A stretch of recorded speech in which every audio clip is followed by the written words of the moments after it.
The wolf's jaws closed around the cheetah's throat, and for a heartbeat, the world held its breath. But these weren't enemies. They were brothers reunited after 2 years of separation, and what happened next would challenge everything we think we know about natural enemies.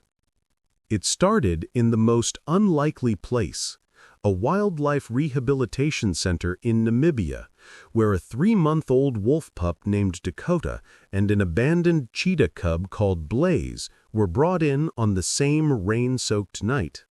Dakota had been found whimpering beside his dead mother, killed by farmers protecting their livestock.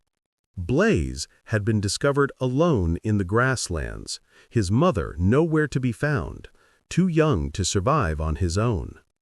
The sanctuary workers placed them in adjacent enclosures, separated only by a chain-link fence. Neither animal should have cared about the other. Wolves and cheetahs don't share territories in the wild. They come from different continents entirely. But grief and loneliness know no species boundaries. Night after night, the 2 cubs would press against opposite sides of the fence, drawing comfort from each other's warmth. Dr. Helena Vandross, the center's director, made a controversial decision. She moved them into the same enclosure. Her staff protested. Wolves are pack hunters. Cheetahs are solitary. Wolves are built for endurance, cheetahs for explosive speed. They eat differently, play differently, think differently. Mixing them was asking for tragedy. But Helena had seen something in their eyes, a desperate need for connection that transcended instinct. And she was right. Within days, Dakota and Blaze became inseparable. They ate side by side, their heads bent over the same food bowl. They slept in a tangled heap of spotted fur and gray. When Blaze would sprint across the enclosure in bursts of incomprehensible speed, Dakota would howl in what could only be described as encouragement. When Dakota would practice his hunting crouch, Blaze would pounce on him, and they'd tumble together in mock combat that always ended in grooming sessions. The world fell in love with them.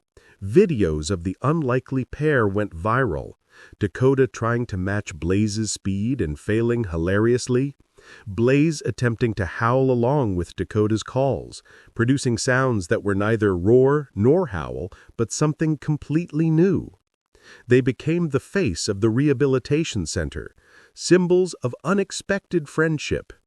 For 18 months, they were never apart. But as they matured, nature began whispering its demands. Dakota grew larger, stronger, his prey drive intensifying. Blaze became faster, more independent, his solitary instincts emerging. The decision was made carefully but firmly. They had to be separated and prepared for release into protected reserves. Different reserves, hundreds of miles apart. The day they were separated, both animals refused food. Dakota paced his new enclosure for 72 hours straight, wearing a path into the dirt. Blaze stopped running, just lay in the corner, his golden eyes fixed on nothing. But the rehabilitation center's mission was clear: return animals to the wild where they belong. After a month of careful preparation, Dakota was released into a wolf conservation area in Montana. 3 weeks later, Blaze was taken to a cheetah preserve in Botswana. 2 years passed. Dakota thrived, becoming a strong member of a wild pack. Blaze excelled as well, his hunting skills unmatched in the preserve.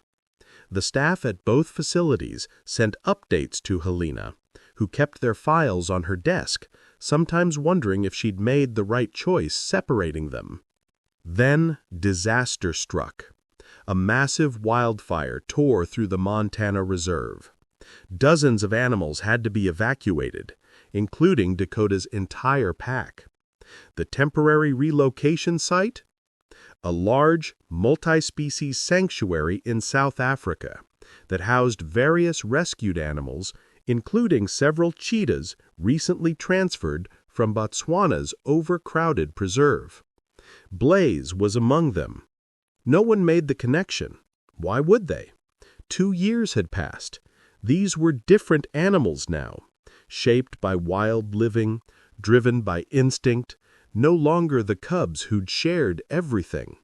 Dakota arrived first, agitated from the journey, aggressive from the trauma of the fire. He was placed in a large quarantine area while veterinarians checked him over. The next day, Blaze's transport arrived.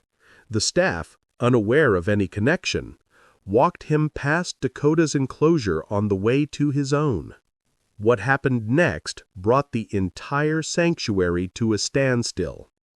Dakota, who had been snarling at every human who approached, suddenly went completely silent. His ears perked forward. Then he released a howl, but not his pack's hunting call. It was the specific, broken howl he'd only ever made for Blaze. 50 feet away, Blaze froze. His tail, which had been low with stress, suddenly lifted. He made a sound no staff member had ever heard from him, that same neither roar nor howl that he'd only ever used with Dakota. Helena received a frantic phone call. "You need to see this." They opened the gates between the enclosures, every protocol forgotten, cameras rolling to document what would likely be a tragic mistake. Dakota and Blaze approached each other slowly, cautiously. 2 years apart, different continents, different lives, different languages, different instincts, different worlds. Dakota's jaws closed around Blaze's throat, the wolf's ultimate dominance gesture. The staff moved to intervene, but Blaze didn't fight. He went completely still, vulnerable, trusting. Then Dakota released him and dropped into a playbow, the universal canine invitation. Blaze chirped, a sound of pure joy, and they collided in a reunion that made grown wildlife workers cry. They're together now, permanent residents of the sanctuary, living proof that some bonds run deeper than biology, that love remembers what logic forgets, and that family isn't always about species. Sometimes it's just about showing up for each other when the world says you shouldn't. If this story touched your heart, hit that like button and subscribe for more incredible true animal stories that'll restore your faith in the impossible.